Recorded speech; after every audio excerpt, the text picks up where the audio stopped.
أزواجا لتسكنوا إليها وقال اليوم أكملت لكم دينكم وأتممت عليكم نعمتي ورضيت لكم الإسلام دينا.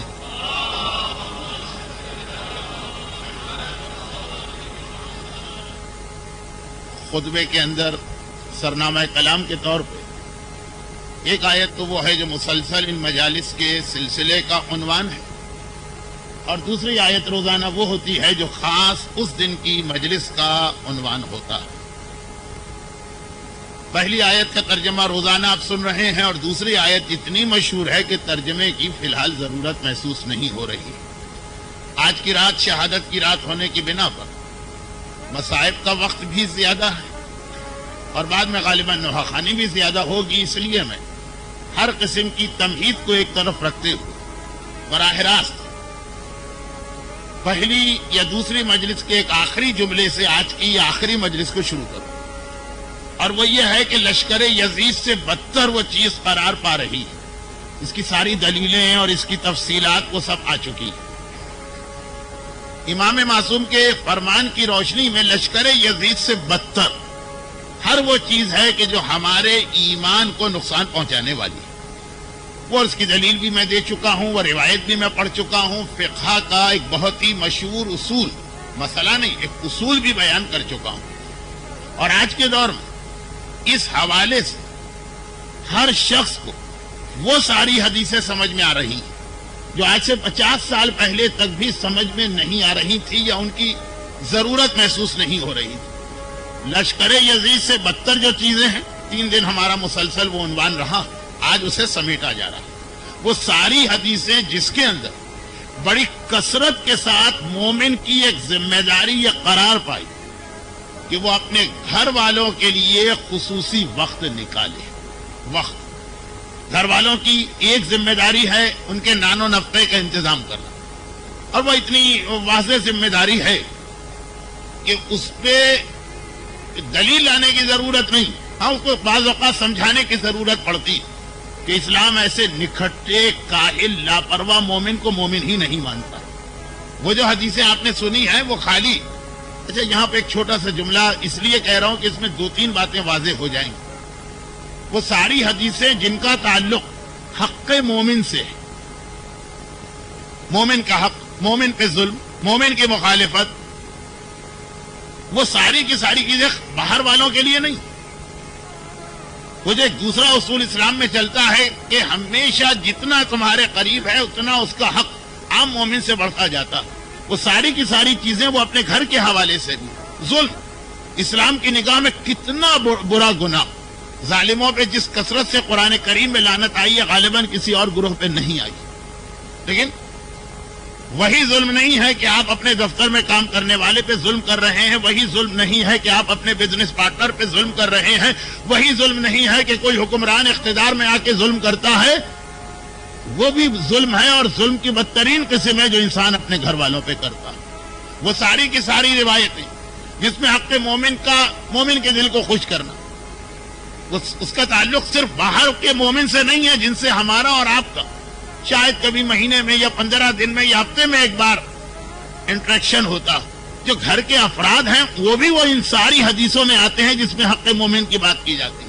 سلام کا جواب دینا واجب ہے. یہ خالی گھر کے باہر ملنے والا مومن نہیں، بلکہ اگر بیوی سلام کرے تو اس کا جواب بھی واجب ہو جاتا. غرض یہ کہ کتنی ہی حدیثیں ہیں جن کو بعض اوقات معصوم نے وضاحت کے ساتھ بیان کی. کہا چیئرٹی، امام فرماتے بہترین چیئرٹی یہ ہے کہ آدمی اپنے گھر والوں کو نان و نفقے میں ذرا سی آسانی مہیا کرے.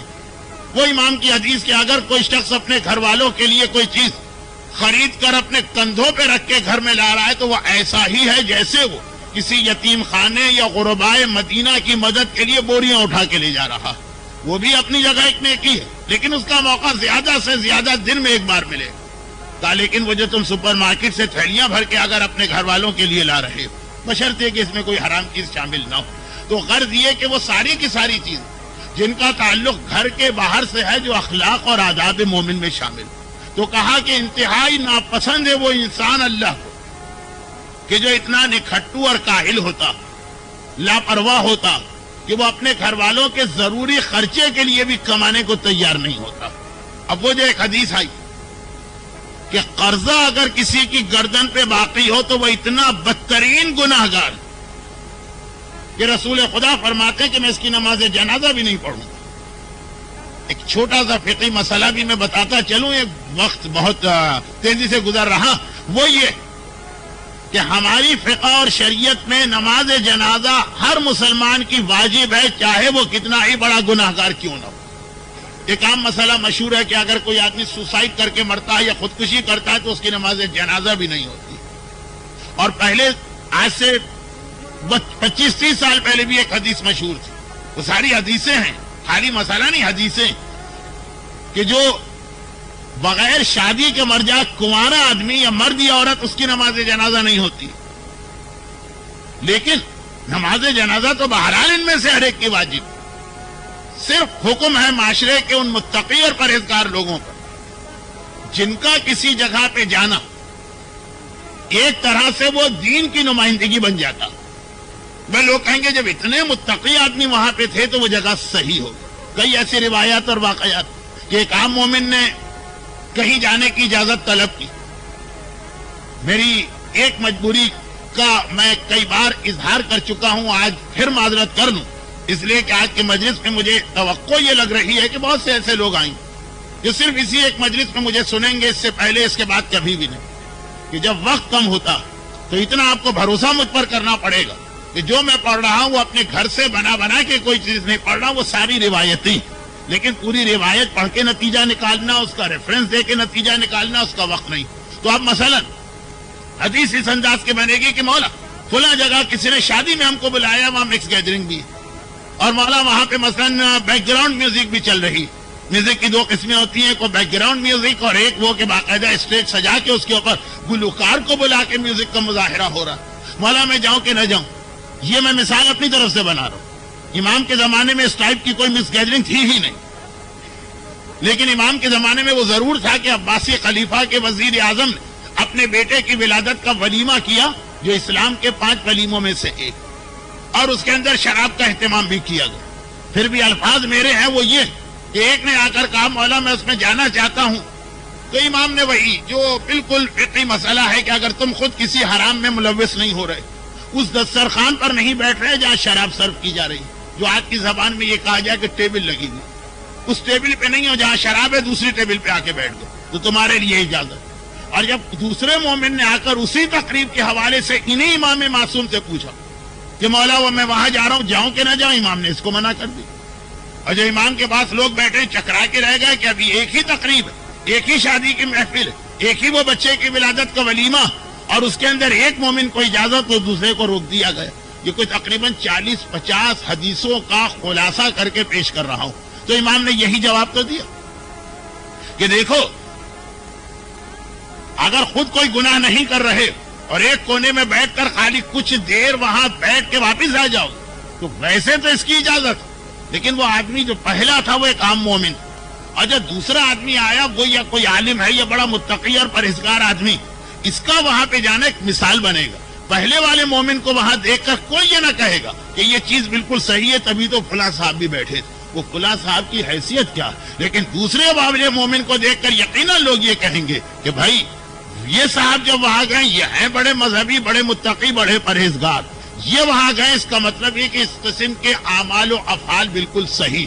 یہ مسئلہ ایک قدم آگے بڑھ کر نماز جماعت تک کے اندر آ جاتا کہ بعض جگہ پر امام جماعت آپ کے اعتبار سے غلط، لیکن آپ فرادہ کی نیت کر کے کچھ نمازوں میں، ہر نماز میں نہیں، اس کے پیچھے نماز پڑھ سکتے ہیں. لیکن بعض افراد کو امام نے روک دیا، تم نہیں پڑھ سکتے ہو کیونکہ تم ایک مثال ہو. تمہیں دیکھ کر ایک نیا آدمی سمجھے گا کہ یہ امام 100% صحیح ہے. تمہارا نماز پڑھنا اس کو سرٹیفکیٹ دے رہا، دوسرے مومن کا نماز پڑھنا اس کو سرٹیفکیٹ نہیں دے رہا. تو یہ حدیثوں کو سمجھنا پڑتا. اس میں یہ حدیث کہ نماز جنازہ نہیں پڑھوں گا، مرنے والا اگر مرتے دم تک بدترین گناہگار تو ہے لیکن اس نے کفر اختیار نہیں کیا تو اس کی نماز جنازہ واجب کفائی ہے. مگر روک دیا گیا کہ جیسے ابھی بات آئی خودکشی کرنے والا روک دیا گیا، جیسے بات آئی کہ کنوارا روک دیا گیا، بے نمازی کبھی کبھار نماز قضا کرنے والا نہیں، تارک صلاۃ روک دیا گیا کہ اس کی نماز جنازہ نہ پڑھو، واجب بھی ہے، منع بھی کیا جا رہا، واجب ہے عام مومنین پر، منع کیا جا رہا ہے کہ جن کی معاشرے میں ایک مذہبی حیثیت ہے، پیسے کے اعتبار سے نہیں کہ فلاں سیٹ صاحب ہیں یا فلاں اتنے سرمایہ دار ہیں، مذہبی حیثیت ہے، تمہارا جانا غلط فہمیاں پیدا کرے گا۔ اب اس میں یہ حدیث آ رہی ہے، پیغمبر فرماتے میں نماز جنازہ بھی نہیں پڑھوں گا، نماز جنازہ نہیں پڑھوں گا، ویسے واجب ہے میں نہیں پڑھوں گا، بلکہ کبھی کبھار تو اس انداز سے رسول نے کہا کہ شان رسالت میں گستاخی لگنے لگی، پیغمبر نے کہا فلاں آدمی کی نماز جنازہ تم نے پہلے کیوں نہیں بتایا، ورنہ میں اس کی نماز جنازہ نہ پڑھتا۔ رسول ان چیزوں سے بے خبر نہیں ہے، لا علم نہیں ہے، لیکن مسئلے کو سمجھانے کا ایک طریقہ کار۔ تو خلاصہ یہ ہے کہ یہ جو قرضے کی حدیثیں آ رہی کہ جس میں کہا گیا کہ شہید راہ خدا کا بھی ہر گناہ معاف ہو جاتا ہے، خون کا پہلا قطرہ، قرضے کا گناہ تو اس کا بھی معاف نہیں ہوتا، جس کی بنیاد پر جناب مسلم ابن عقیل نے دربار ابن زیاد میں اپنی شہادت سے پہلے جو آخری وصیت کی تھی وہ یہی تو کی تھی نا، وصیت کر میرے اوپر کچھ قرضہ، اور میں یہ چاہتا ہوں کسی کو مقرر کروں جو میری جانب سے قرضہ ادا کرنے والا، جو نہ صرف یہ کہ شہید ہے بلکہ شہیدوں کے سردار کا سفیر، قرضہ۔ البتہ اس سے مراد کیا؟ وہی قرضہ جو آپ نے بزنس پارٹنر سے لیا، وہی قرضہ کہ جو آپ نے کسی اور آدمی سے لیا نہیں، اس سے مراد گھر والوں کا قرضہ بھی شامل ہے۔ فقہی مسئلہ دیکھیے کہ جب کسی کا انتقال ہوگا تو پہلے اس کے قرضے ادا کرنا، وہ یہ نہیں ہے کہ زید کا اور بکر کا اور عمر کا اور فلاں کا قرضہ، اس میں سب سے پہلا قرضہ جو آتا ہے وہ بیوی کا قرضہ، اور بیوی کے دو قرضے، ایک تو مشہور ہو گیا ہے معاشرے میں مہر، کہا پہلے اس بیوی کا مہر نکلے گا، اگر وہ اتنا بڑا مہر کہ اسی میں سارا ترکہ ختم، نہ باپ کا حصہ ہے، نہ ماں کا حصہ ہے، نہ بھائی کا حصہ ہے، نہ بہن کا، نہ بیٹے کا، نہ بیٹی کا، نہ اولاد کا۔ اب پہلی بات کی، لیکن یہ مہر والا قرضہ تو لوگوں کو معلوم بھی ہے، اسی لیے بہلا کر پھسلا کر اس کو معاف بھی کرا لیتے ہیں۔ لیکن دوسرا قرضہ ہے نان و نفع کا قرضہ، کہ اگر بیوی کا مہینے کا خرچہ 1000 درہم ہے اور آپ 800 درہم اس کو دیتے رہے، وقت نہیں ہے کہ میں اس کو ذرا سمجھاؤں کہ کیسے، یہ 200 درہم معاف نہیں ہو رہے ہیں، یہ جمع ہو رہے ہیں آپ کے اکاؤنٹ کے اندر، اور اگر مرنے سے پہلے اس کو ادا نہ کیا یا اسے معاف نہ کرایا تو میراث میں سے پہلے یہ نکلے گا۔ اب مسئلہ یہ کہ ایک کو مسئلہ بتانے جاؤ تو دوسرا اس سے غلط فائدہ اٹھا دیتا ہے کہ خواتین جو اب تک 4 مجالس میں رپورٹ کیا کہ صرف باتیں کرتے رہے، اب ان کے کان کھڑے ہوئے ہوں گے تو بڑے کام کا مسئلہ آ گیا۔ جب اسے ہماری شادی ہوئی کبھی ہمارے شوہر نے ہم کو پورا خرچہ نہیں دیا۔ وہ یاد ہوگا کہ میں اکثر ایک واقعہ پڑھتا ہوں جو واقعہ ہے، مثال نہیں ہے، فرضی بات نہیں ہے، بات کو سمجھانے کے لیے کوئی چیز نہیں، آنکھوں دیکھا واقعہ کہ وہ خاتون کہتی ہے میرا شوہر میرے لیے لباس تک کا انتظام نہیں کرتا، جو نان و نفع کی بنیادی شرط ہے کہ 2 جوڑے سردی 2 جوڑے گرمی میں دیے جائیں۔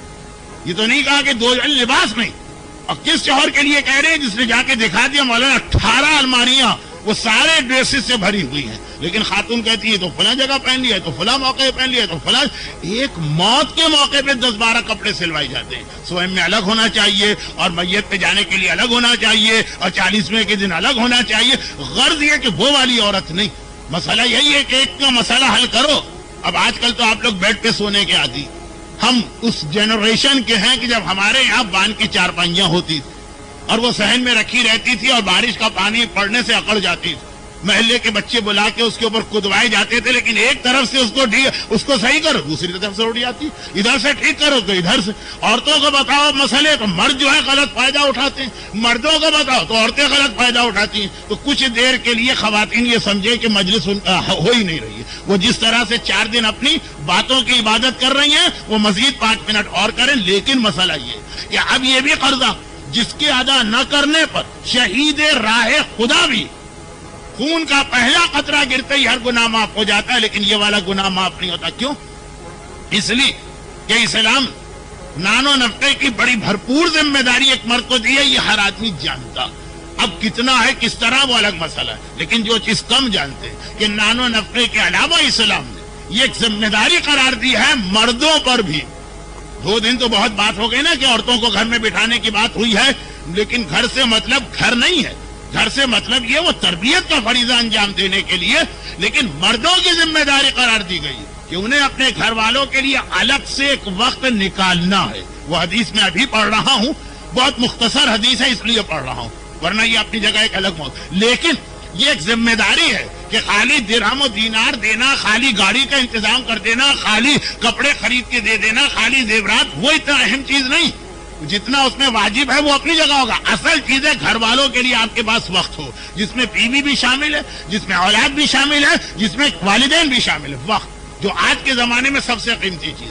کتنے ہی لوگ آ کے کہتے ہیں کہ مولانا وہ فلاں پروجیکٹ ہے، ہم سے ڈونیشن لے لیجیے. ٹائم نہیں ہے کسی کے پاس کہ وہ اپنا وقت. اور ادھر سورہ مبارکہ کہف جو اس اعتبار سے بڑا اہم سورہ کہ میں نے دعاؤں کی ساری کتاب دیکھی. دعاؤں کی آخری زمانے کا سب سے بڑا خطرہ دجال.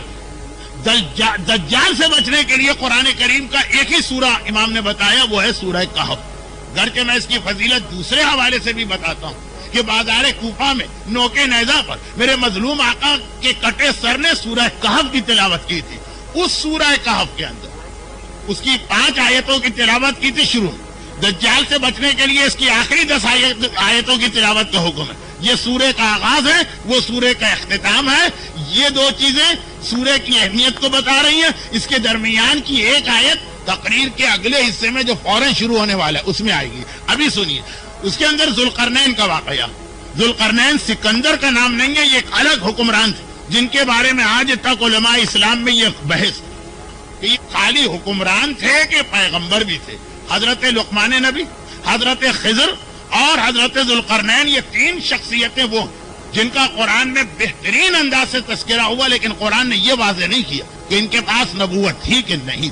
وہ ذوالقرنین جن کے حوالے سے جملہ آتا ہے کہ وہ اس دنیا میں پہلے انسان ہے، پہلے مومن انسان جنہیں اللہ نے ساری دنیا کی حکومت عطا کی تھی. یہ بھی پروردگار کا ایک طریقہ کہ پہلے کافروں کو دیتا پھر مومنوں کو دیتا. اللہ صرف بھوک اور پیاس کے ذریعے ہی ہمارا امتحان نہیں لیتا ہے، دولت کے ڈھیر ہمارے گھروں میں بھیج کے بھی ہمارا امتحان لیتا، جس کی وجہ سے سیدہ فاطمہ شکر کا سجدہ انجام دیتی ہے کہ یہ والی دولت میرے گھر کے اندر نہیں آنے پائی. تو اب نمرود اور شداد کو پہلے اللہ نے پوری دنیا کی حکومت دی. یہ حکومت ملنا اس لیے نہیں ہے کہ اللہ ان کے اعمال کو سرٹیفائی کر رہا، یہ ان کا امتحان. لیکن ذوالقرنین اور سلیمان، ذوالقرنین جب پہنچے اس قوم کے پاس جس نے کہا کہ اے ذوالقرنین، یاجوج و ماجوج نے المفسدون فی الارض، انہوں نے زمین میں فساد برپا کر دیا، ہمارے لیے زندگی گزارنا مشکل کر دیا. اس یاجوج و ماجوج کے خطرے سے ہمیں، گوگ و میگوگ کیا انگلش میں کہتے ہیں، اس سے ہمیں بچائیے. آدمی اگر اپنے حکمران سے ہی یہ بات نہ کرے تو کس سے کرے؟ شکوہ کرنے اور فریاد کرنے والوں کا حق بنتا کہ وہ یہ بات کہیں. لیکن قرآن سورہ کہف کی آیت نمبر 88، 89، 90 یہ 3 آیتیں پڑھ لیجیے. قرآن حضرت ذوالقرنین کا جواب دیتا. حضرت ذوالقرنین کا جواب یہ کہ میں تمہاری مدد کے لیے تیار ہوں، لیکن پہلے تم میرے ساتھ آؤ، میرا ہاتھ بٹاؤ، پھر میں تمہاری مدد کروں گا. کہ جس سے امام ایک اصول دیتے، اور وہ یہ کہ جب تک کہ خود مصیبت زدہ فریاد والا آگے بڑھ کر خود بھی کچھ کوشش نہ کرے، اس وقت تک اللہ کی مدد اس کے ساتھ نہیں آتی ہے. اور یہیں پر میں اپنے موضوع سے ہٹ کر لیکن اپنی زندگی بھر کے تبلیغی مشن کو ذہن میں رکھتے ہوئے ایک جملہ کہہ دوں کہ جو ہمارے ہاں ون وے ٹریفک، ہر چیز ہمیں امام سے چاہیے، ہر چیز ہمیں امام سے مانگنا ہے، ہر چیز میں ہم امام کو بلاتے ہیں، لیکن امام جو ہم سے چاہتے ہیں، امام جو ہمیں بلاتے ہیں، امام جو ہمیں کو اس کے لیے کوئی تیار نہیں ہے. یہ طریقہ کار خلاف عقل بھی ہے، خلاف قرآن بھی ہے، خلاف شریعت بھی ہے.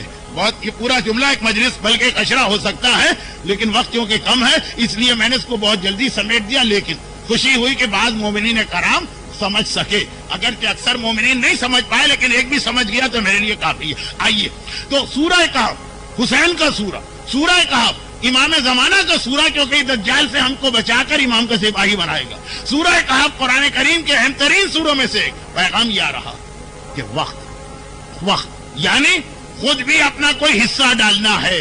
خالی چیزیں لا کے دے دینا، پیسے لا کے دے دینا یہ کافی نہیں ہے، جو آج کا کتنا بڑا مسئلہ بن گیا. ہر آدمی کہتا ہے مولانا وقت نہیں ہے، پیسے جتنے چاہے آپ لے لیجئے. اب اولاد اور گھر والوں کے حوالے سے 2 دن میں نے عورتوں کے لیے بات کر لی. آج اگر بہت سارے مومنین پچھلی مجلسوں میں نہیں تھے تو اس میں میرا قصور نہیں ہے. مرد کے حوالے سے بات ہو رہی کہ بار بار کہا گیا وقت نکالنا، بیوی کے لیے بھی وقت نکالنا ہے، اولاد کے لیے بھی وقت نکالنا. اور یہیں پر پہلے تک 2 حدیثیں سن لیجئے. اس کے بعد میں نے کہا کہ بہت جلدی میں ایک مختصر حدیث بتاؤں گا جس میں امام یہ بتا رہے کہ ایٹ لیسٹ کتنا وقت نکالنا. اب ایک تو نہج البلاغہ کی حدیث تو آپ کو یاد ہے. امام فرماتے مومن کی ذمہ داری ہے کہ اپنے دن کے 3 حصے کرے، جن میں سے ایک حصہ اللہ کے لیے ہے، ایک حصہ رزق کمانے کے لیے ہے، ایک حصہ اپنے گھر والوں کے لیے. اور اس کے علاوہ امام کی وہ حدیث من سعادت المرء، ایک انسان کی انتہائی خوش قسمتی ہے کہ اس کا سورس آف انکم، اس کا رزق کمانے کا وسیلہ اور ذریعہ یہ ہمیشہ آدمی کے اختیار میں بھی نہیں ہوتا. لیکن امام فرما رہے ہیں کہ اگر جیسے اولاد اختیار میں نہیں، لیکن اگر کسی کو اولاد ملی وہ دوسروں کے مقابلے میں خوش قسمت کہا گیا. انسان کی خوش قسمتی میں یہ کہ اس کے رزق کا متجر، اس کی تجارت یعنی رزق کا ذریعہ فی بلادہ ہی اس کے اپنے شہر میں ہو، تاکہ وہ اپنے گھر والوں سے نہ کٹنے پائے. جو اصل جملہ ہے تاکہ وہ شام کو رزق کما کر اپنے گھر والوں اور اپنی بیوی اور اولاد تک آ سکے، اسے خوش قسمتی مانا جا رہا ہے. یہ وہی اصول ہے. دیکھیے آپ خود محسوس کر رہے ہوں گے کہ وقت کی کمی کی وجہ سے میں کتنے جلدی اور بات کو سمیٹ کے بیان کر رہا ہوں. خوش قسمتی کہ وہ وقت خالی نان و نفقہ کافی نہیں. اکثر لوگ جو باہر جاتے ہیں یہی تو کہتے ہیں نا کہ کیا کریں مولانا، گھر والوں کے لیے یہ نان و نفقے کا، روٹی کپڑے مکان کا مینٹیننس کا انتظام کرنا، ان کے لیے کمانے کے لیے ہم باہر گئے. وہ ایک چیز ٹھیک کر لی، دوسری چیز بگڑی جا رہی ہے، وقت نہیں دے پا رہے. اب جو چیز آدمی کے کنٹرول سے بالکل باہر، وہ تو آپ اپنے مجتہدین سے مسئلہ پوچھیے گا. لیکن مختصر سی بات، امام فرماتے ہیں یہ خوش قسمتی، یہ اللہ کی ایک خاص نعمت ہے کہ اگر اللہ نے تمہاری روزی کا ذریعہ اسی شہر میں رکھا جس میں تم دن بھر جو کرو شام کو اپنے گھر والوں کے پاس آ جاؤ. اب صادق آل محمد امام جعفر صادق علیہ الصلوۃ والسلام ایک حدیث بہار الانوار میں علامہ مجلسی نے قرآن کی ایک آیت، مومنین کرام ذرا زحمت اٹھا کے آ رہے ہیں تو میرا اگرچہ طریقہ نہیں ہے لیکن مجبوری ہے، جتنے لوگ آگے آ سکیں دائیں بائیں جگہ فل کر سکیں. ادھر خاصی جگہ ہے.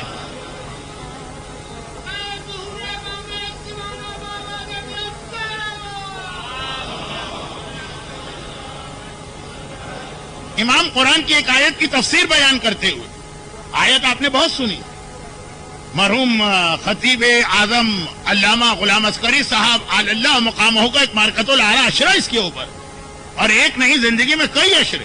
آیت بہت مشہور ہے تو میں نے کہا پورا اشرا اس پہ پڑھا، لیکن پورا اشرا اپنی جگہ صرف ایک جملے میں 4 حصے کر کے امام نے تفسیر کر دی. یا ایھا الذین آمنوا قوا انفسکم واہلیکم نارا وقودها الناس والحجارہ، اے ایمان لانے والوں خالی اپنے آپ کو نہیں اپنے اہل کو بھی، اولاد کی بات نہیں آئی ہے اس میں، سارے گھر والے آ گئے. اپنے آپ کو انفسکم واہلیکم، اپنے آپ کو اور اپنے اہل و عیال کو بچانا ہے جہنم کی آگ سے. وقودها الناس والحجارہ، جس جہنم کی آگ میں انسان اور پتھر ایک ساتھ جلائے جائیں گے. یہ بتانے کے لیے کہ کتنی سخت ہوگی کہ پتھر اس میں جل رہا ہوگا، اس جہنم کی آگ سے اپنی اولاد کو بچاؤ. پورا ایک اشرا، کیسے بچاؤ، کیوں بچاؤ، کس طریقے سے بچاؤ. اب یہ مختصر حدیث علامہ مجلسی نے بہار میں نقل کی امام سے، مولا کس طرح سے اپنے اولاد کو جہنم کی آگ سے بچائیں گے. امام نے ایک جملے میں 4 چیزیں بتائیں اور کہا یہ 4 چیزیں بے دعائہم الی طاعت اللہ. اور یہ ذمہ داری مردوں کی قرار پا رہی ہے، یہاں عورتوں سے خطاب نہیں ہو رہا. عورتیں ہیں اس حدیث میں، عورتیں ہیں اس آیت میں شامل، لیکن کل اور پرسوں 2 پرانی مجلسیں اس کے اوپر ہو چکی. آج صرف مردوں کے حوالے سے کس طرح بچاؤ. کہا کہ ان کو اللہ کی اطاعت کی طرف لے کر آؤ، یہ تمہاری ذمہ داری. اسی وقت آدمی لائے گا جب گھر میں بیٹھا ہو نا. اگر جس وقت وہ صبح اٹھ کے نکلا اس وقت اس کے بچے یا سو رہے تھے یا اسکول جا چکے تھے، اور شام کو جب آیا تو بچے ہوم ورک وغیرہ سب کر کے دوبارہ سو چکے ہیں، وقت کہاں ہے اس کے پاس. کہا کہ نہیں تمہاری ذمہ داری ہے بے دعائہم الی طاعت اللہ، کہ ان کو لے کر آؤ اللہ کی اطاعت کی طرف. وَيُعَلِّمُهُمُ الْفَرَائِض، اور ان کو دین کے واجبات تمہیں تعلیم دینا ہے، انہیں دین کے واجبات تمہیں سکھانا ہے. اور یہیں پر علامہ مجلسی نے ایک جملہ اپنی طرف سے لکھا.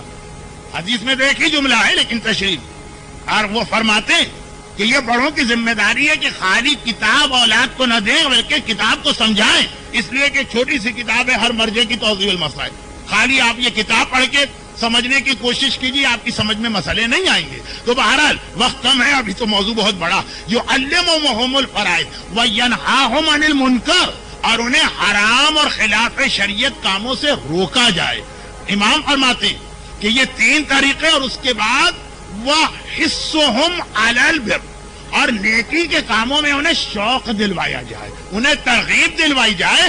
4 چیزیں ہیں جس قرآن کی آیت کی تشریح ہوئی. دیکھیں پورا ایک عشرہ نہ صحیح تو کم از کم 3 مجلسوں کو میں 1 منٹ کے جملے میں سمیٹ رہا ہوں کہ انہیں بلاؤ اللہ کی اطاعت کی طرف, فرائض دین کی تعلیم دو, منکر یعنی حرام اور خلاف شریعت باتوں سے انہیں روکو, اور نیکی کے کاموں میں حص کے ساتھ انہیں شوق دلاؤ, انکریج کرو, موٹیویٹ کرو, ان کو اس جانب اس طرح سے گھر کا ماحول بناؤ کہ ان کے دل میں خود شوق پیدا ہوتا چلا جائے.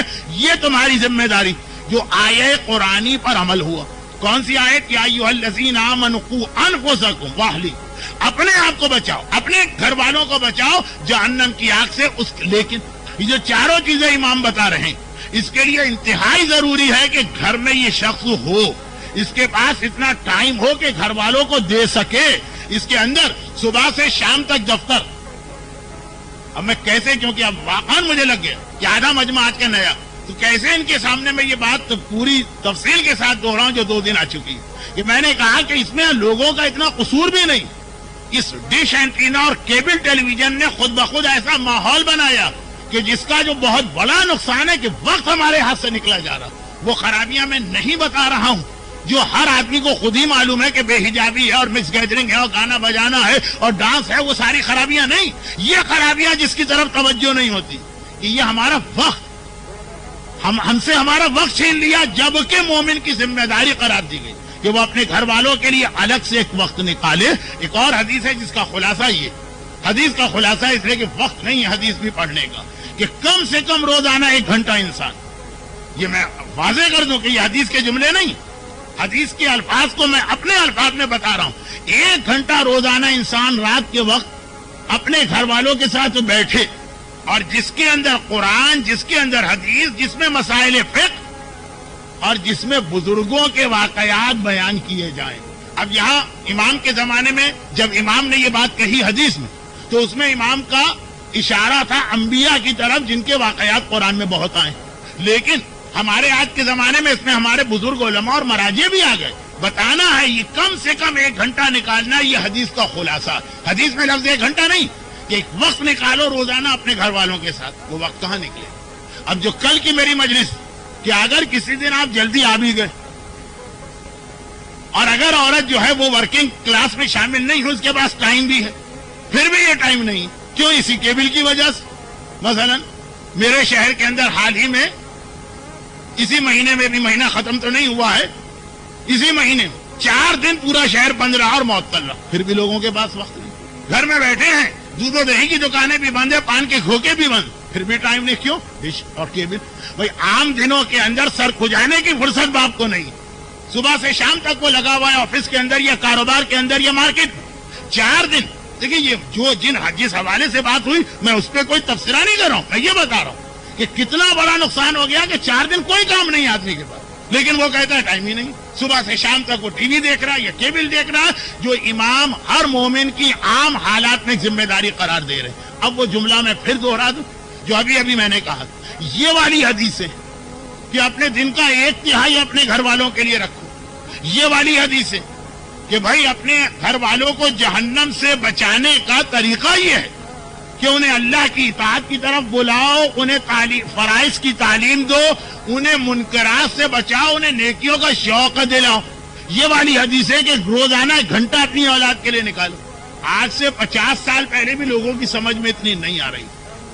اس وقت لوگ کہتے تھے کہ امام کو اتنا کہنے کی ضرورت کیا, یہ تو ہر آدمی کرتا ہی کرتا ہے, اور اس لیے کرتا تھا اس زمانے میں کہ اس کے پاس وقت ہی وقت ہوتا. شام کو گھر آ گیا, اب رات کو سونے سے پہلے اس کے پاس وقت ہی وقت ہے, بیٹھتا بھی ہے گھر والوں کے ساتھ, باتیں بھی ہوتی, کیا وہ غیبتیں ہوتی ہیں, لیکن وقت ہے. یہ حدیثیں 50 سال پہلے تک لوگوں کی سمجھ میں نہیں آ رہی, آج سمجھ میں آ رہی کہ ٹائم مینجمنٹ یا وقت کو امام نے کیوں اتنا اہم بنایا. اب یہ ایک طرف مسئلے کا ایک حصہ. دوسرا حصہ امیر المومنین علی ابن ابی طالب علیہ الصلوۃ والسلام کی وصیت. فارسی کا ایک محاورہ خانہ خالی رات دیو میں گیرت، جو میں نے کل اردو میں پڑھ دیا تھا کہ جب کوئی جگہ خالی ہوگی وہ خالی نہیں رہے گی، کوئی نہ کوئی آ کے اس کو بھر دے گا. خالی گھر اگر ہے تو وہاں دیو آ جائے گا، بھوت پریت آ جائے گا، چڑیل آ جائے گا، کوئی ضرور آئے گا. اب وہ مفہوم اس کا جو ہے کچھ اور ہے جو میں ابھی سمجھا رہا ہوں. والدین کے پاس وقت نہیں، نہ باپ کے پاس وقت ہے نہ ماں کے پاس وقت. لیکن اب یہ جو وقت نہیں دے پا رہے یہ وقت خالی نہیں رہے گا. آپ کی اولاد کے لیے یہ وقت کوئی اور آ کے بھر دے گا. مولا کا وہ جملہ جو بظاہر حسن مجتبیٰ کے نام وصیت نامے میں ہے، لیکن اصل میں ہمارے اور آپ کے لیے، وہ حسن کے لیے کوئی تھوڑی ہے. وہ یہی ہے کہ بیٹا اپنی اولاد سے ایک لمحے کے لیے غافل نہ ہونا، اس لیے کہ اگر تم نے اپنی توجہ ہٹا لی تو تمہارا دشمن تمہاری اولاد پہ قبضہ کر لے گا، وہ خالی نہیں رہنے پائے گا. یا تم اپنی اولاد کو ٹائم دو، تمہارے پاس ٹائم نہیں تو دوسرے موجود ہے ٹائم دینے والے، اور وہ بھی اس انداز سے ٹائم دیتے ہیں کہ بعض اوقات تو بھائی لوگ کہتے ہیں نا کہ نہیں ہم نے اپنی اولاد کے لیے کوئی خالی نہیں رکھا ہے، ان کے لیے ہم نے بہت ساری جائز چیزیں رکھی. جائز چیزوں کو سن لیں. یہ انٹرنیٹ، پھر ہماری دوسری مجلس گھوم کے آج یہاں پہ مکمل ہو. یہ انٹرنیٹ خالی آپ کا مسئلہ نہیں، اس وقت بہت سارے مسئلے ایسے ہیں کہ خود یورپ اور امریکہ اور آسٹریلیا والے بھی فریاد کر رہے ہیں، شور مچا رہے ہیں. حتیٰ یہودی، حتیٰ عیسائی، جو بھی اہل مذہب ہیں، باقاعدہ ان کو ہمارے ساتھ مل کے وہاں کانفرنسیں کرنا پڑ رہی ہے کیسے بچایا جائے معاشرے کو ان چیزوں سے. سبھی پریشان ہیں، جو بھی ذرا سا کسی بھی مذہب کا ماننے والا ہو. اب اس کے اندر اب جو میں بات کہہ رہا ہوں اس کا مذہب سے بھی تعلق ہے. یہ بالکل سیکولر قسم کے لوگ ہیں، ایتھسٹ لوگ ہیں. We don't believe in any god on any religion. وہ بھی یہ فریاد کر رہے ہیں کہ انٹرنیٹ اتنی بیہودہ سائٹس آ گئی کہ اپنی اولاد کو اس سے بچانا انتہائی مشکل ہو رہا. یہ مسئلہ مومن کا نہیں ہے، یہ مسئلہ مسلمان کا نہیں ہے، یہ مسئلہ اہل کتاب کا نہیں ہے، یہ مسئلہ کسی کافر مذہب کے ماننے والے کا بھی نہیں، سب کا مسئلہ. کیونکہ اس کے جو باقی نقصانات ہیں وہ اتنے زیادہ کہ وہ لوگ جن کے یہاں ان چیزوں میں کوئی شرم و حیا نہیں ہے وہ بھی گھبرائے جا رہے ہیں کہ مثلا ایڈز کی بیماری. اب جیسے آپ کو معلوم ہوگا کہ پہلے اس ساری مغربی دنیا نے اسموکنگ کو اتنا پھیلایا اور باقاعدہ اتنا ریونیو ان کو آتا تھا، لیکن اب جو اپنے ملکوں میں دیکھ کہ جتنا ہم کماتے ہیں اس سے زیادہ ہمیں خرچ کرنا پڑ رہا ہے ہیلتھ کی وجہ سے. کینسر کے مریض بڑھتے جا رہے ہیں اور اپاہج لوگ بڑھتے جا رہے ہیں. تو انہوں نے باقاعدہ جو بیلنس شیٹ بنائی کہ پہلے ہم نے سگریٹ کو اتنا پروموٹ اس لیے کیا کہ ریونیو بہت مل رہا تھا، پیسے بہت مل رہے ہیں، لیکن چونکہ اپنے ملکوں میں انہوں نے صحت کا نظام فری کا رکھا تو جتنے کما رہے ہیں اس سے زیادہ خرچ کرنا پڑا. وہی لوگ پھر گئے اپنی بات سے، اتنا زیادہ ڈسکریج کر رہے ہیں. تو یہ والی چیز فحاشی، بے حیائی، عورت و مرد کے تعلقات میں کوئی لمٹ نہ ہونا، یہ ان کا دن اور رات کا مشغلہ. لیکن وہ جو دیکھ رہے ہیں کہ وقت سے پہلے جب یہ چیز بچوں میں آتی ہے تو اتنی جسمانی خرابیاں پیدا ہوتی، تو اس میں وہ بھی گھبرا رہے ہیں، وہ بھی شور مچا رہے ہیں. اس کا ایک حل اب نکالا گیا. پہلا والا حل تو بالکل غلط ہے. پہلا والا حل یہ ہے کہ جی انٹرنیٹ کے اوپر جتنی بھی بیہودہ سائٹس آپ ایک اس کے اندر لاک لگا سکتے ہیں کہ بچہ وہاں نہ جائے. لیکن مسئلہ یہ ہے کہ بڑوں کو تو آتا بھی نہیں انٹرنیٹ چلانا. وہ بچوں ہی سے کہتے ہیں کہ کس کے اندر وہ لاک لگا. بچے کو زیادہ پتا کیسے لاک لگایا جائے، کیسے اس کو ہٹایا جائے. تو یہ تو فیل ہو گیا. انٹرنیٹ اور کمپیوٹر کے حوالے سے ہر آنے والا بچہ اپنے سے پہلے والے سے زیادہ ہوشیار، زیادہ ذہین، زیادہ ماہر. تو اب دوسرا انہوں نے ایک مسئلہ کیا جو آپ یہاں اکثر لوگوں سے سنیں گے کہ انہوں نے بھی اپنے گھر میں سسٹم رکھا. یہ باقاعدہ میں یورپ اور امریکہ کے اخبارات میں حکومت کی جانب سے اور بڑوں کی جانب سے گائیڈ لائن آتی ہے کمپیوٹر کبھی بچے کے کمرے میں نہ رکھو جہاں وہ اکیلا ہو. کچھ نہیں پتا چلے گا آپ کہ وہ کیا دیکھ رہے ہیں. آپ کمپیوٹر رکھنا بھی ہے گھر میں، اس کے بغیر کام نہیں چلے گا، لیکن ایسی جگہ رکھو کہ آنے جانے والے کی نگاہ پڑتی رہے. یہ انہوں نے آج ایک بہترین سولوشن بتایا. اب یاد رکھیے دوسری مجلس کہ شیطان نے گمراہ بعد میں کیا. پہلے کوئی ایسا چکر چلایا کہ مرد تو گھر سے نکلنے پہ مجبور ہے نان و نفع کو کمانے کے لیے، عورت کو بھی گھر سے نکالا. اب دیکھیے حل تو بہت اچھا ہے کہ ایسی جگہ رکھو کہ لاؤنج میں رکھو، کہ فیملی روم میں رکھو، کہ ڈرائنگ روم میں رکھو کہ بچہ کسی غلط چیز کو دیکھنے ہی نہ پائے. لیکن گھر میں کوئی ہو تو وہ بچے کی نگرانی کرے نا. باپ بھی صبح نکل گیا، ماں بھی صبح نکل گئی، شام کو یہ لوگ واپس آ رہے ہیں. تو اب یہ والا حل وہاں تو فیل ہو گیا. ہمارے یہاں جو میں بات کر رہا تھا کہ کیا نقصان ہوا ہے اس ڈش اینٹینا کا.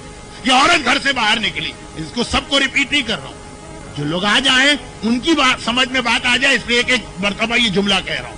اب خالی یہ نہیں, وہ جو امام نے فرمایا ینہاہم عن المنکر, یہ تمہاری ذمہ داری ہے کہ انہیں منکرات سے, حرام چیزوں سے روکو. لیکن حرام چیزوں سے مطلب خالی شراب, خالی ڈانس, خالی میوزک, خالی مس گیدرنگ نہیں ہے. ہم اس میں بھی روکنے کو تیار نہیں جو کھلا کھلا حرام.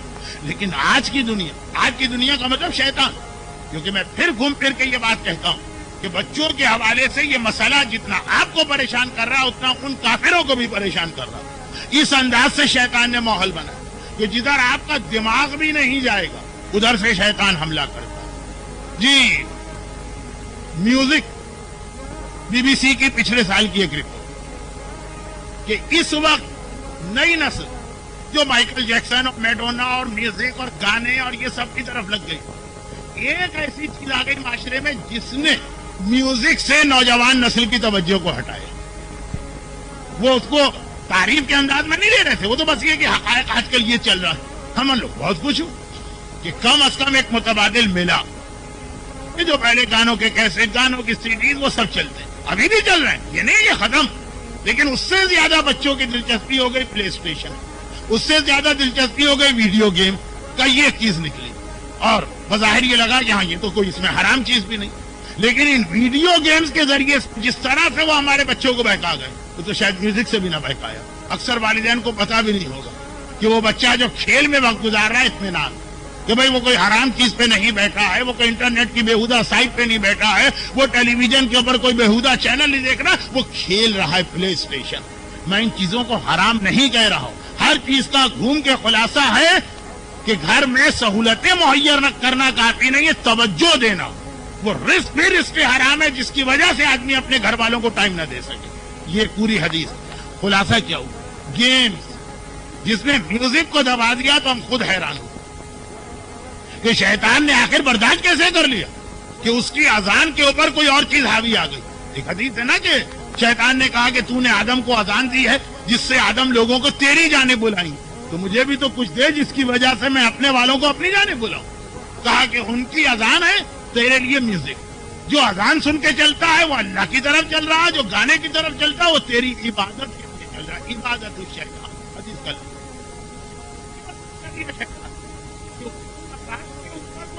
حالات کی جا رہی نکلا پتا چلا. میوزک کے اتنے نقصانات نہیں ہیں جتنے ویڈیو گیمز کے نقصانات نکلتے ہیں. ہی تو کھیل رہا ہے نا, گانے کی سی ڈی تو نہیں سن رہا. اسی طریقے سے کوئی ٹیلی ویژن کے اوپر بڑے بےہودہ پروگرام آ رہے ہیں, پروگرام نہیں دیکھنا, وہ نہیں دیکھنا, وہ نہیں دیکھنا. ان بچوں کارٹون دیکھنے دو. کارٹون کے حوالے سے جتنی بے حیائی, جتنی بےہودگی بچوں کے ذہن میں ڈالی جا رہی, یہ تو غالباً پورنوگرافی کو چھوڑ کر باقی جتنے غلط پروگرام ہیں اس کے ذریعے بھی بچہ اتنا نہیں بگڑے. جی وہ بچہ سیمسنگ دیکھ رہا, انتہا سے زیادہ بےہودہ کارٹون. ٹریننگ یہ کیسی ہو رہی, والدین خوش. اب یہی مسئلہ ہمارا اور شیطان کا ایک مقابلہ جاری ہے. ہم جس چیز کو سمجھ جاتے ہیں کہ یہ غلط ہے تو شیطان حل. تیسری اور آخری چیز سن لیجیے, وقت نہیں. آج مصائب کی رات, آج شہزادی کونین کا براہ راست ذکر کرنے کی رات. یہ سب سیرت سیدہ چل رہی ہے, لیکن اس انداز سے کہ نئے لوگ سمجھ بھی نہیں پا رہے ہوں گے. تیسری بات, ویڈیو گیمز بظاہر حلال ہے لیکن غالباً بدترین حرام. بغیر چیکنگ کے اگر میں مسئلہ شرعی ممبر سے نہیں بتا رہا ہوں, توجہ آپ کو دلا رہا ہوں کہ آپ جا کے پھر مرجع سے پوچھیے. دیکھیں ٹیلی ویژن کا اب تک وہی فتویٰ ہے مراجع کا, ڈش اور کیبل کو تو چھوڑیے, عام ٹیلی ویژن کہ فرماتے ہیں کہ اگر آپ کو یہ امکان لگ رہا ہے کہ آپ خود, یا اغیث سیستانی کی جو کتاب جدید مسائل ہے اس میں یہ جملہ, آپ خود یا آپ کے گھر والے ابھی نہ صحیح تو آئندہ کبھی اس میں حرام چیز دیکھ سکتے ہیں تو ٹیلی ویژن کا خریدنا بھی حرام. ابھی وہ کیبل ڈش کی تو بات ہی نہیں, بالکل ایک عام سا ٹیلی ویژن, ایک عام سا ڈبہ جو ہر گھر میں بہت ہی زیادہ بے ضرر سمجھا جاتا. اب تک یہ مسئلہ انٹرنیٹ کی چیٹنگ اگر آگے چل کر امکان ہے کہ اس سے وہ حرام کی جانب جا سکتا ہے تو انٹرنیٹ کی چیٹنگ حرام, اس طرح کے فتوے آپ کو ویڈیو گیمز کے بارے میں ملیں گے, اس طرح کے فتوے آپ کو کارٹونز کے بارے میں ملیں گے. فتوے اپنی جگہ ہیں, مسئلہ یہ ہے کہ آدمی کی توجہ نہیں کہ بھائی یہ تو اتنی سادہ اچھی چیزیں, اس میں پوچھنے کی ضرورت ہی کیا ہے.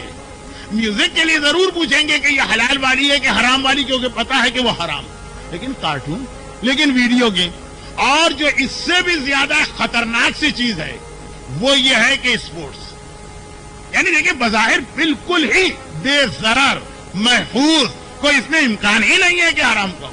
آج شیطان نے اسپورٹس کو سب سے زیادہ اپنا ہتھیار بنایا ہے لوگوں کو گمراہ کرنے اور بہکانے کا. بھائی ویڈیو گیمز میں یا کارٹون میں تو پھر بھی ایک اسٹوری ہوتی ہے, کوئی تھیم ہوتی ہے, آدمی اس کو چیک کر. اسپورٹس میں کیا چیز, بالکل ٹھیک چیز ہوگی. اس مسئلہ شرعی کو ابھی نہیں بتا رہا ہوں کہ خواتین کے لیے تو وہ سارے کھیل دیکھنا ہی حرام ہے جس کے اندر مرد جو ہے نیکر پہن کے کھیل رہے ہیں, کیونکہ عورت کے لیے مرد کو دیکھنا حرام ہے. یہ بھی اپنی جگہ, خالی مرد کے لیے عورت حرام نہیں ہے, عورت کے لیے بھی مرد کو دیکھنا حرام. سیدہ طاہرہ کی زندگی کے کتنے ایسے واقعات ہیں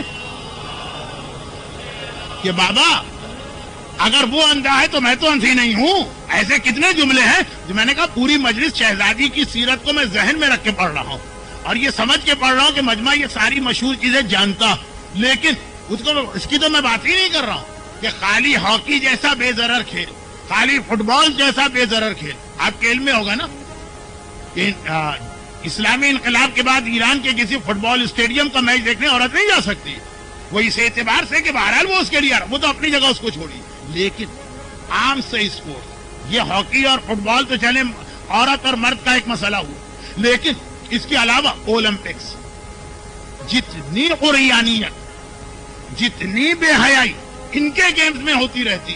وہ بیچ والی بال کے نام سے مثلاً ایک گیم آتا, یا ریسلنگ کے جو لیڈیز ریسلنگ کے مقابلے, یعنی ذہن جائے گا نہیں کہ اسپورٹس میں کیا حرام ہوگا. زیادہ سے زیادہ شرط لگانا حرام ہوگا, وہ بھی سنا. آج کل بہت کنٹرول ہو گیا میچ فکسنگ کر, گھر کے اس ورلڈ کپ کو دیکھ کے اس پہ یقین تو نہیں آتا, لیکن خیر لوگ کہتے ہیں.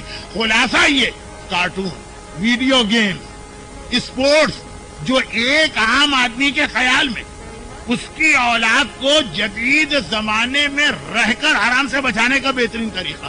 مولانا اپنی اولاد کو ڈبیا میں رکھ کے تو جیب میں نہیں ڈالیں گے, رہنا تو اس کو یہیں, کچھ تو ٹی وی پہ اس کو دکھانا ہے, کچھ تو اس کو کمپیوٹر پہ جانے دینا ہے. چلیں کارٹون, چلیں یہ اولمپک دیکھ رہا, اولمپک دیکھ رہا.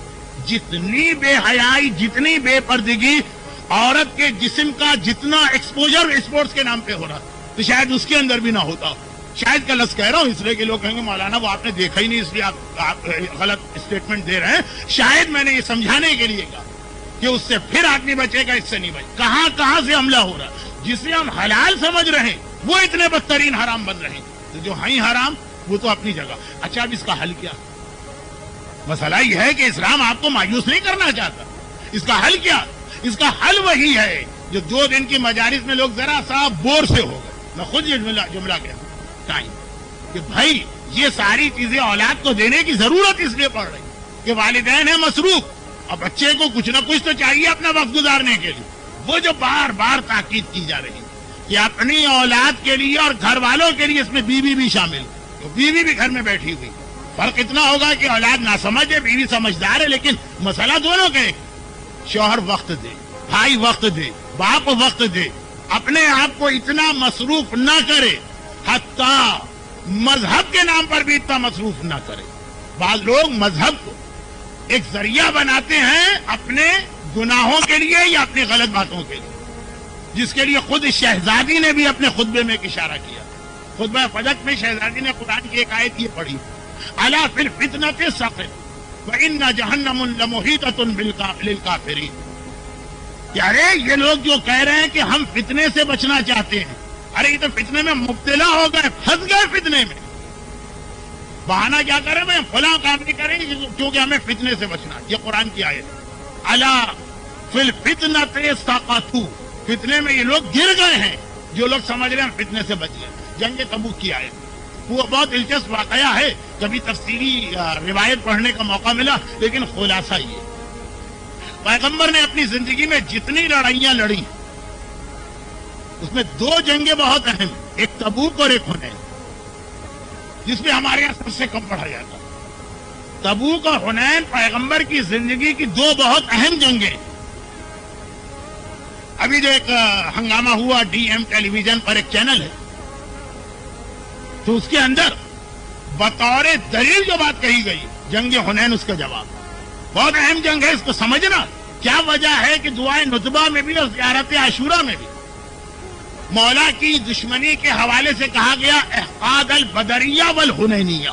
یہ بدر اور حنین کا انتقام تھا جو لیا جا رہا ہے. تو حنین بہت اہم جنگ, وقت نہیں ہے نہ یہ موضوع, اس لیے کہ خلاصہ یہ کہ دشمنان اہل بیت کبھی کبھار ایک جملہ کہہ کر صفائی پیش کرتے ہیں.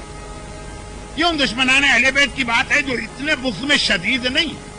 کہتے میں وہ جو لوگ تھے بھاگے میدان سے, یا فلاں کیا, یا امکا کیا, یا دھمکا کیا, ان سب کو رسول نے فتح مکہ پہ معاف کر دیا تھا نا. فتح مکہ کی معافی تو اتنی مشہور چیز ہے کہ ہمارے اپنے مومنین نعوذ باللہ امام خمینی پہ چڑھ دوڑے تھے کہ جی رسول نے تو فتح مکہ میں سب کو معاف کر دیا, یہ کیوں معاف نہیں کرتے. اتنا لوگوں کے ذہن میں یہ بیٹھا ہوا ہے. تو اب اسی فتح مکہ کی معافی کو وہ استعمال ایک دلیل کے طور پہ استعمال کیا. ٹھیک ہے, ہم نے مانا احد میں انہوں نے یہ کیا, ہم نے مانا خیبر میں انہوں نے یہ کیا, لیکن فتح مکہ پہ جب رسول نے معاف کر دیا تو آپ کون ہیں پھر دوبارہ سوال کرنے والے. اب اس کے جواب تو بہت ہے, لیکن بہت ہی مختصر جواب. غزوہ حنین فتح مکہ کے بعد ہوا ہے, فتح مکہ سے پہلے. اور جو حرکتیں پہلے کی گئی وہی غزوہ حنین میں کی گئی. اس کو بہت توجہ سے پڑھیے گا, یہ عنقریب آپ کے بچوں کے ذہن میں زہر ڈالا جائے گا کہ جب رسول معاف کر چکے ہیں تو ہم کون ہیں بولنے والے. غزوہ حنین اور غزوہ تبوک پیغمبر کی زندگی کا واحد غزوہ. مولا کو چھوڑ کے گئے, مولا کو لے کے نہیں گئے. تم نہیں جاؤ گے اس غزوے میں میرے ساتھ, کوئی اہمیت ہے اس کی. تو خیر اس کے اندر رسول نے سارے مدینے کو, تعجب اہم بات یہ کہ سارے مدینے سے کہا سب کو اس غزوے میں چلے. اور بڑا مشکل تھا, گرمی بہت تھی اور بزنس کا بہترین موقع. دیکھیں بزنس سال میں ہر دن تو نہیں ہوتا ہے نا, اس کے کچھ مواقع آتے ہیں. اس وقت کسی سے آپ کہیے کہ چلو بھائی حج پہ چلو, اب چلو بھائی فلاں عبادت کے لیے چلو, یہی کہے گا یہی وقت رہ گیا تھا, 1 مہینے پہلے آتے یا 2 مہینے بعد. جیسے مطلب فصلوں کی کٹائی غزوہ تبوک کیے تو ہر آدمی بہانہ بنا رہا. اس وقت ایک گروہ نے بڑا اچھا بہانہ بنایا تاکہ یا رسول اللہ ہم اس غزوے میں نہیں جائیں گے, اس لیے کہ آپ ہم کو لے جا رہے ہیں عیسائیوں کے مقابلے میں جنگ تبوک. ان کی عورتیں بڑی خوبصورت ہیں, بڑی حسین جمیل ہے, بڑی گوری. ہم کو ڈر لگ رہا ہے کہ ہم جائیں گے اس کو دیکھ کے گناہ میں پڑ جائیں گے. گناہ سے بچنے کے لیے ہم اس پہ جانے کو تیار نہیں. ہم نہیں چاہتے یہ فتنے میں پڑیں. سورہ توبہ کی آیت نازل ہے, الا فی الفتنۃ سقطوا. تم کہہ رہے فتنے سے بچنے کے لیے نہیں جا رہے, یہ بہانہ خود سب سے بڑا فتنہ. تم تو فتنے میں پھنس چکے ہو. تو کبھی ایسا ہوتا ہے شریعت کو استعمال کیا جاتا ہے اپنے غلط سلط دلیلیں دینے کے لیے. اس اعتبار سے یہاں پہ ایک مختصر سی بات, اور وہ یہ کہ اب کیا کریں. بھائی شریعت نے کہا کہ روزی تو کمانا ہے, نان و نفقہ. یہیں پر وہ مرحلہ آیا جہاں کہا کہ حتیٰ عبادتوں کو بھی کم کرو. حتیٰ کیوں روایتیں آتی ہیں امام فرماتے میں بہت زیادہ مستحبات کی پابندی پسند نہیں کرتا. یہ جملے امام کے مستحبات کا بہت زیادہ اس پابندی پسند نہیں کرتا. پوچھا کہ مولا کیوں پسند نہیں کرتے؟ مستحب تو جو اللہ کو پسند. کہا کہ بہت زیادہ مستحبات کرنے والا آخر میں واجبات سے دور ہے. وہ جو مولا کی نہج البلاغہ میں حدیث ہے, وہ قلیل عبادت جو مستقل باقی رکھ سکو بہتر ہے اس کثیر عبادت سے تو وقتی جوش میں ہو اور اس کے بعد چھوڑ دیں. اب جو مستحبات وقت نہیں ہے, میں کیا کہوں, جو مستحبات واجبات کو چھوڑنے کا سبب بنتے ہیں تو اس واجبات سے آپ کے ذہن میں کیا آ رہا؟ ساری نماز اور روزہ نہیں, واجبات یہ والے بھی چھوٹ جاتے ہیں کہ جی فلاں صاحب کو مسجد میں جانے کا اتنا شوق ہے کہ 15 منٹ کی نماز جماعت ہے وہ 2 گھنٹے مسجد میں بیٹھ کے آتے. کراچی میں بہت پہلے شاید بات دیکھی تو گھر سے نکلے گا 2 گھنٹے کے بعد. اب جو واجبات چھوٹے تو کیا چھوٹ رہے, یہی واجبات. اولاد کو وقت دینے کا واجب, خانہ خالیہ دیو میں گرت والا واجب کہ تم نہ آؤ گے گھر میں تو شیطان آ جائے گا, وہ تمہارے گھر پہ کنٹرول کر لے گا. علی حسن مجتبیٰ سے کہیں کہ اپنی اولاد سے ایک لمحے کے لیے غافل نہ ہونا. یہ مستحبات کے لیے جب اجازت نہیں دی جا رہی تو فقط علل تلل عیش و آرام کی خاطر کہ صبح سے شام تک لگے ہو جس سے تمہارا گزارا. ہاں ٹھیک, اگر آج اتنے وقت میں بہت زیادہ رزق کما لیتا ہے کوئی بات نہیں, لیکن اگر اس بہانے سے وہ رات کے 10 بجے تک باہر ہے تو یہ وہ مستحبات ہیں کہ جو اس واجب یعنی اولاد کے اوپر اثر ڈال رہے ہیں. تو کارٹون سے، ویڈیو گیم سے، اسپورٹس کے پروگرام سے جو سب حلال نظر آ رہے ہیں، کیسے اپنے آپ کو بچائیں، اس کا طریقہ جو میں نے مجلس کے شروع میں کہا، اولاد کو وقت دیجیے. اور اس کے لیے مثال کل میں نے شروع کی تھی، آج ختم کرتا ہوں. مثال، رسول اللہ جیسا مصروف آدمی اس کائنات میں کوئی نہیں گزرا. ہاں، یہ دوسری بات ہے کہ ہماری اور آپ کی مصروفیت وہ ہوتی ہے جسے باقاعدہ دعاؤں میں ہمیں سکھایا گیا، ولا تجعل الدنیا اکبر ہمنا. یہ دعا ہے جو کئی جگہ ہم کو سکھائی گئی. اے خدا کبھی ایسا نہ ہو کہ دنیا ہمارے نزدیک سب سے اہم مسئلہ بن کے رہ جائے. حرام نہیں، حرام چیزیں دنیا کے معاملات، مکان بنانا، نئی گاڑی خریدنا، بیوی کے لیے اتنے سارے زیورات خریدنا، یہی ہمارا اہم مسئلہ بن کے نہ رہ جائے. آخرت پہلے ہو، دنیا اس کے بعد ہو. رسول جتنے مصروف تھے وہ کل میں نے بتا دیا، آج میں اس کو دہرانا نہیں چاہتا ہوں. لیکن اس مصروفیت کے باوجود جتنا زیادہ رسول نے اپنے گھر والوں کو وقت دیا، جن گھر والوں کو ضرورت ہی نہیں وقت کی، جن کو ضرورت ہی نہیں ہے وقت کی. بھئی رسول کے گھر میں کون؟ ایک خدیجہ طاہرہ ہے، فاطمہ سیدہ ہے. ان دونوں میں سے کس کو رسول کے وقت کی ضرورت ہے؟ دین کے اعتبار سے بات ہو رہی ہے. لیکن جتنا وقت رسول ان کو دیتے ہیں، جس کی مثالیں میں کل دے چکا، اور اپنے گھر والوں کو جہنم کی آگ سے بچانا، جو میں نے کہا نا کہ نیکی کا شوق دلاؤ، میں نے نہیں کہا امام کا چوتھا جی، وہ رسول کے گھر میں آپ کو نظر آئے گا. شوق دلواؤ زبان سے نہیں ہوتا ہے.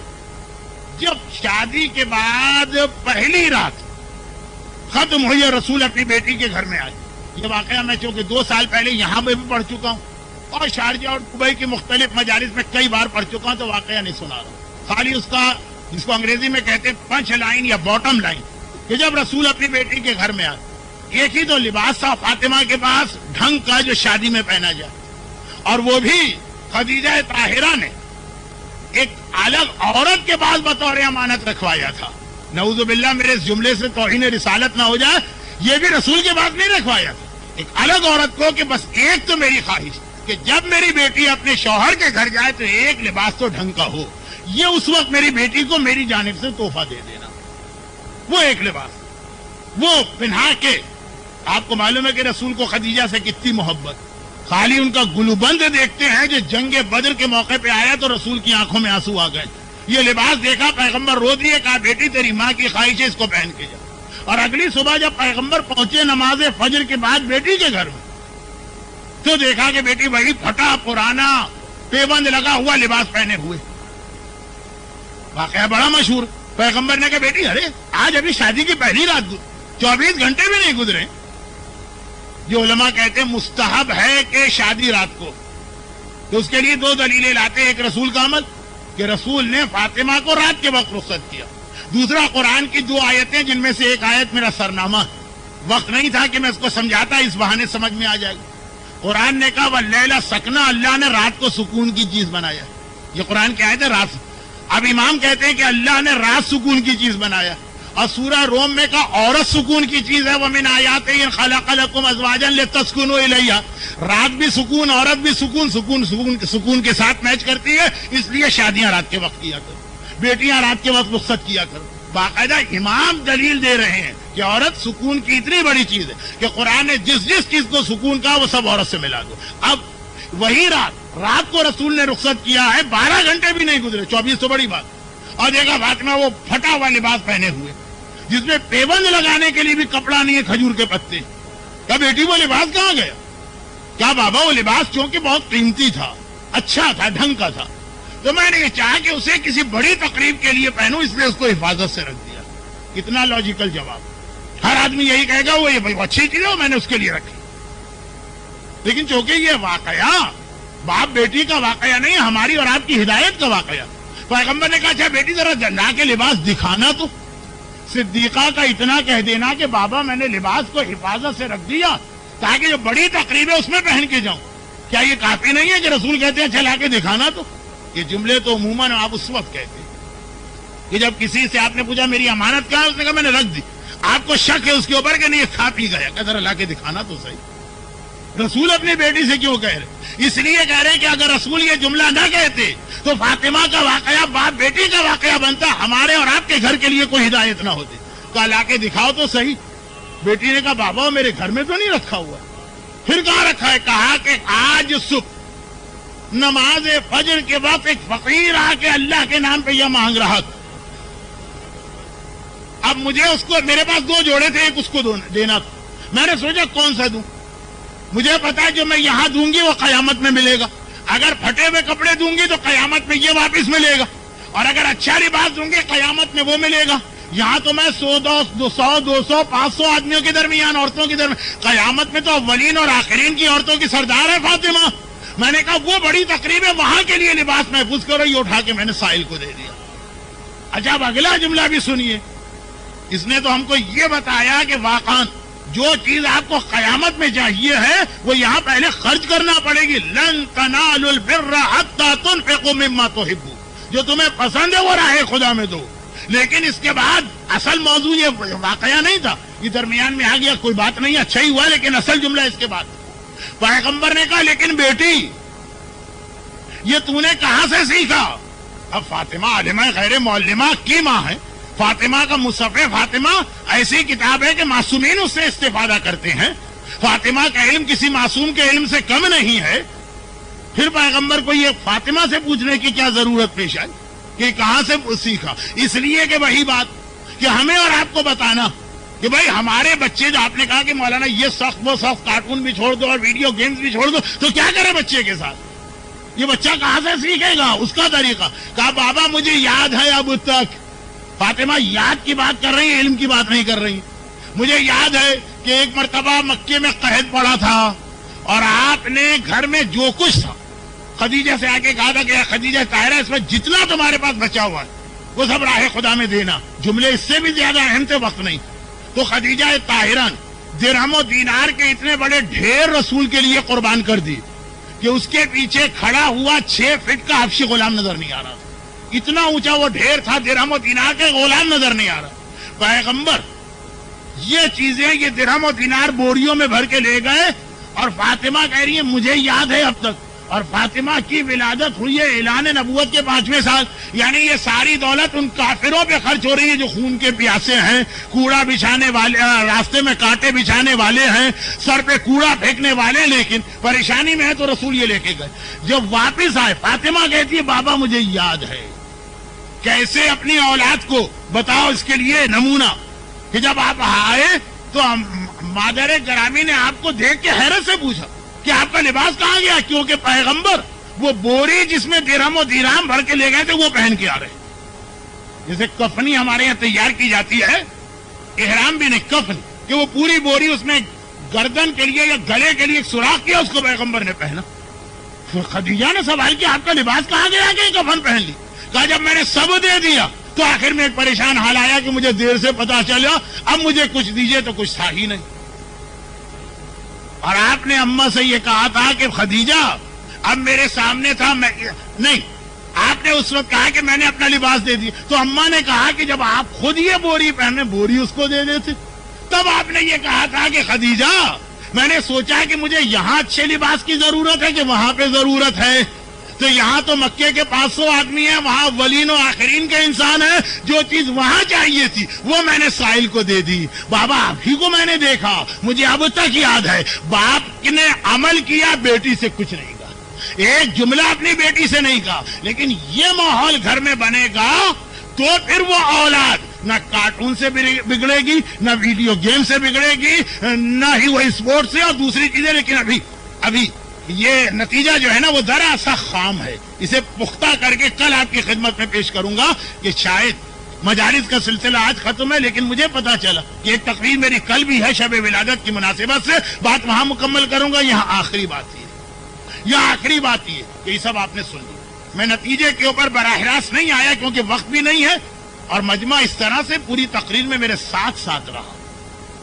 کہ نئے لوگوں کو حیرت ہوگی کہ ایک ایسا مجمع ہے کہ کیا پڑھ کے آ رہا ہے مولانا، جے مولانا کے ساتھ چل رہا ہے۔ لیکن خیر الحمدللہ، آخری جملہ،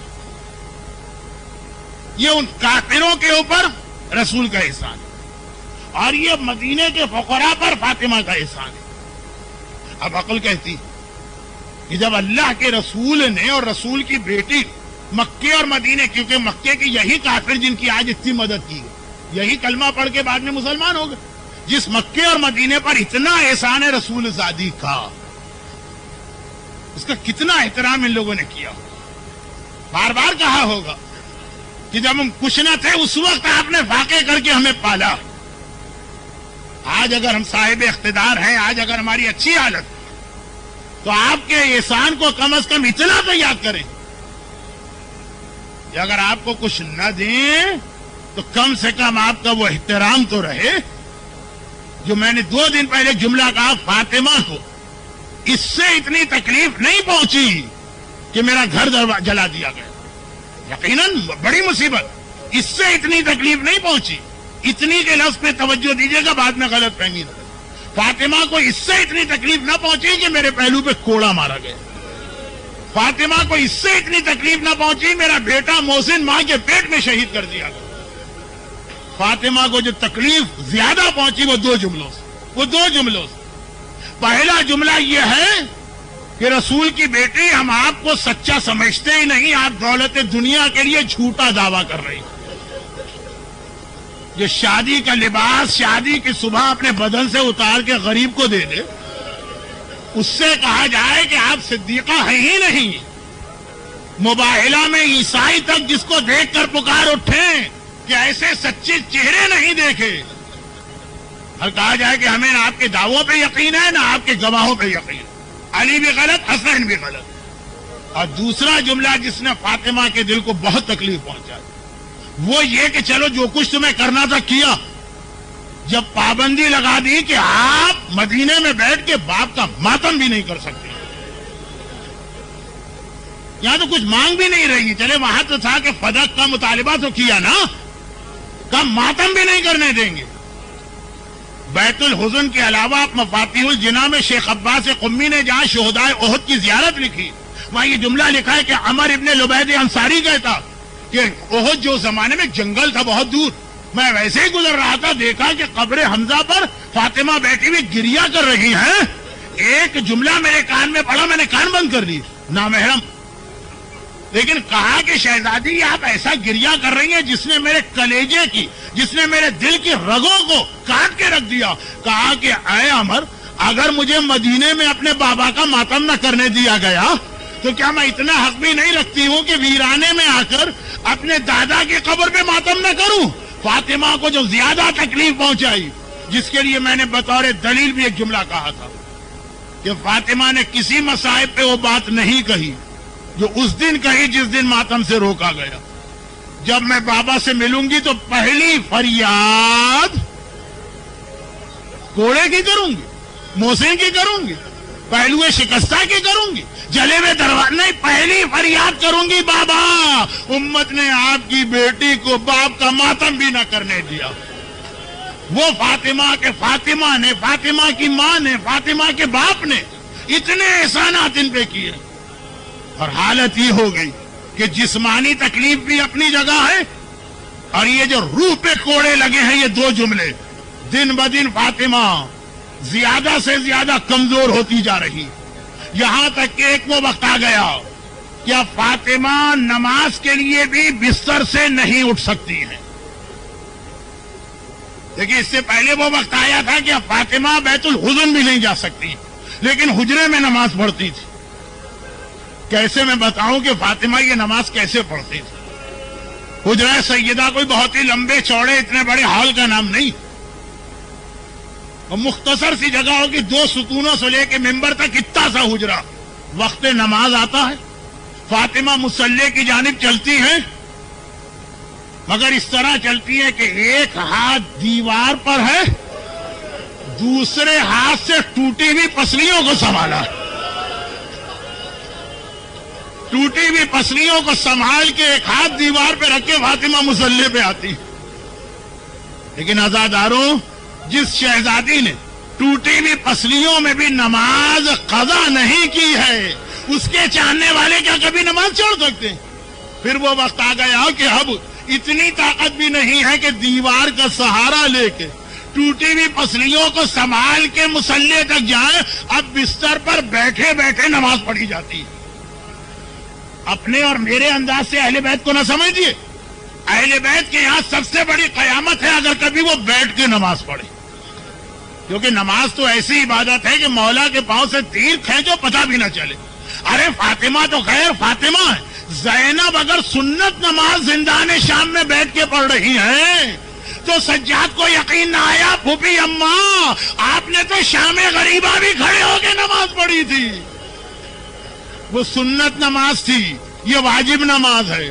وہ زینب تھی جو معصومہ صغرا ہیں, یہ صاحب عصمت کبریٰ ہے. کیا حالت تھی فاطمہ کی کہ واجب نماز کے لیے کھڑے ہونے کی طاقت نہ رہی, یہاں تک کہ آج کی رات آ گئی. آپ ہمارے لیے کوئی غم کی رات ہے لیکن ہم نہیں سمجھ پائیں گے آج کی رات کو. یا حسن سے پوچھئے یا حسین سے پوچھئے یا زینب سے پوچھئے یا کلثوم سے پوچھئے, آج کی رات عشاء کی نماز تک فاطمہ کے بدن میں اتنی طاقت نہیں ہے, بستر پر بیٹھے بیٹھے نماز پڑھ رہی. مولا گھر میں ہیں, فاطمہ کے بستر کے برابر بیٹھے. فجر کی نماز کی اذان آئی, مولا صرف نماز پڑھنے مسجد میں گئے اور جب واپس آئے تو کیا منظر دیکھا. جو عشاء کی نماز کے وقت بھی طاقت نہ تھی وہ فاطمہ چکی پیس کر فارغ ہوئی, کپڑے دھو کے فارغ ہوئی, کھانا تیار ہو رہا. ارے جس کے بدن میں خالی مصلی پر کھڑا ہونے کی طاقت نہیں ہے, گھبرا کے کہا بنت رسول اس کمزوری میں اتنے کام. ابو الحسن نماز سے ایک لمحے پہلے میری آنکھ لگی, خواب میں نے دیکھا میرا بابا میرے پاس آیا, اور خالی بابا نہیں آیا, آج تو اماں خدیجہ بھی ساتھ میں ہے. میں نے بابا کو سلام کر کے فریاد کی. اب یہ نہیں ہے روایت میں کیا فریاد کی, لیکن میرا دل کہتا ہے کیا فریاد کی ہوگی. ضرور کہا ہوگا بابا میرا سلام لو اور صبت علیہ مصائب لو انہا صبت علیہ میں سرنا لیا لیا. بابا تیرے بعد تیری بیٹی نے اتنی مصیبتیں برداشت کی کہ روزے روشن تاریک راتوں میں بدل جاتے. بابا نے کہا بیٹی گھبراؤ نہیں, آج ہم تمہیں لینے آئے ہیں, چلنے کی تیاری کرو. ابو الحسن میرا بابا مجھے لینے آیا ہے, مجھے ڈر ہے کہ ایسا نہ ہو لوگ میرا غم کرنے لگے, میرے حسنین کے لیے کوئی کپڑے دھونے والا نہ ہو, کھانا پکانے والا نہ ہو, سارے کام میں اپنے ہاتھ سے کر کے جا رہی. مولا نے سنا ایک تو علم امامت, پھر یہ جملہ اتنا واضح کہ آپ سمجھ گئے. مولا سمجھ گئے کہ سیدہ کیا کہہ رہی ہیں. گھبرا کے اسما بنت امیس سے کہا اسما یہ وقت تو حسن حسین کو یہاں ہونا چاہیے, کہاں ہیں. کہا مولا روزانہ تو آپ نماز کے بعد یہودی کے باغ میں چلے جاتے ہیں, حسنین کا تو طریقہ یہی ہے, فجر کے بعد سے جو نانا کی قبر پہ بیٹھتے ہیں تو ظہر کے قریب آتے ہیں. بس علی جلدی سے گھر کا دروازہ کھول کے چلے, اور ادھر فاطمہ حجرے میں گئی, چادر اوڑھی اسما اب کوئی میرے حجرے میں نہ آئے, مجھ سے بات نہ کرے, اور ادھر حجرے کا دروازہ بند کیا, ادھر گھر کا دروازہ کھولا. حسن حسین گھبرائے گھبرائے آئے. اسما ہماری ماں کہاں ہے جو اس وقت صحن میں بیٹھتی ہیں. گھبرا کے اسما نے کہا لیکن شہزادو تم اتنے جلدی کیسے آ گئے, تم تو ظہر کے قریب آتے ہو. کہا آج بھی ہم گئے تھے, نانا کو سلام کیا تھا, نانا نے جواب دے کے کہا حسن حسین آج یہاں بیٹھنے کا وقت نہیں ہے, اماں کو الوداعی سلام کر لو, تمہاری ماں دنیا سے جا رہی. نانا نے بھجوایا, اماں کہاں. اسما نے ہاتھ جوڑے, مجھے اجازت نہیں ہے, لیکن میری شہزادی حجرے میں ہے. دونوں شہزادے حجرے میں آئے. بات کو مختصر کروں, حسن بڑا بیٹا ہے, بڑے بیٹے ذرا سے زیادہ سنجیدہ ہوتے ہیں, ماں کے پائتی جا کے بیٹھ گئے. حسین چھوٹا بیٹا ہے, ماں کے قریب آیا, ایک بار کہا اماں میرا سلام لو, کوئی جواب نہیں ہے.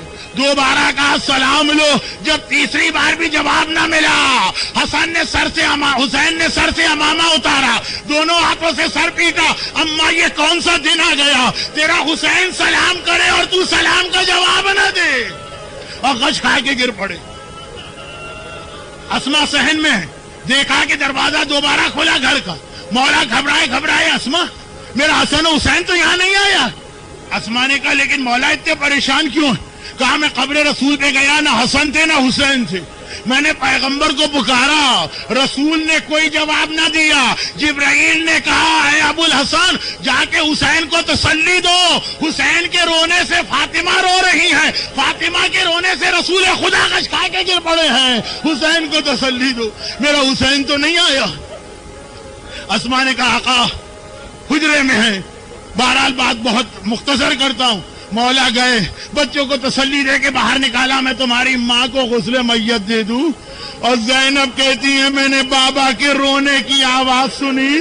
غسل خانے میں کون روتا ہے؟ جب غسل خانے کا دروازہ کھلا، علی نے کہا آؤ اپنی ماں کو آخری بار دیکھ لو۔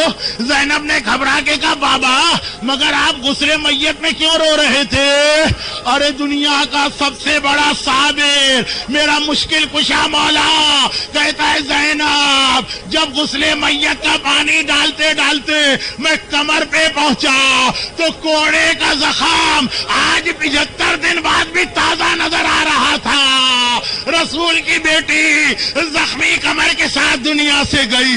مگر عزادارو آخری جملہ ضرور سننا، اور ادھر دیکھیے زینب اور علی بات کر رہے۔ حسین ماں کے سرہانے پہنچے، اب نہ سلام کیا، نہ کوئی فریاد کی، نہ سر کو پیٹا، ہاتھوں کا پیالہ بنایا، ماں کا چہرہ کفن میں نظر آ رہا ہے، اپنے ہاتھوں میں لیا، ایک بار آسمان کو دیکھا، ایک جملہ کا واہ غربتا، ارے میں غریب الوطن ہو گیا، ارے میں اکیلا رہ گیا، ارے میں تنہا رہ گیا۔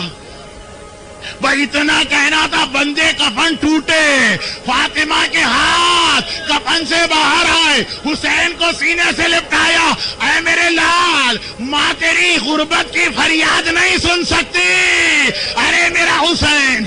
ہاتھ جوڑ کر ایک جملہ کہوں شہزادی، آج تو پھر بھی شہر مدینہ ہے، حجرے کے اندر ہے، علی جیسا بابا ہے، حسن جیسا بھیا ہے، تب بھی آپ حسین کی فریاد نہ سن سکی۔ ارے کل آئیے عصر عاشور ہے، حسین واقعاً اکیلا رہ گیا، نہ عباس ہے نہ علی اکبر، وہ ذوالجناح سے گر رہا، مدینے میں کفن سے ہاتھ نکال کے حسین کو سنبھالنے والی، آئیے جلتی ریتی میں بیٹھیے، یہ آپ کا لال، یہ آپ کا حسین۔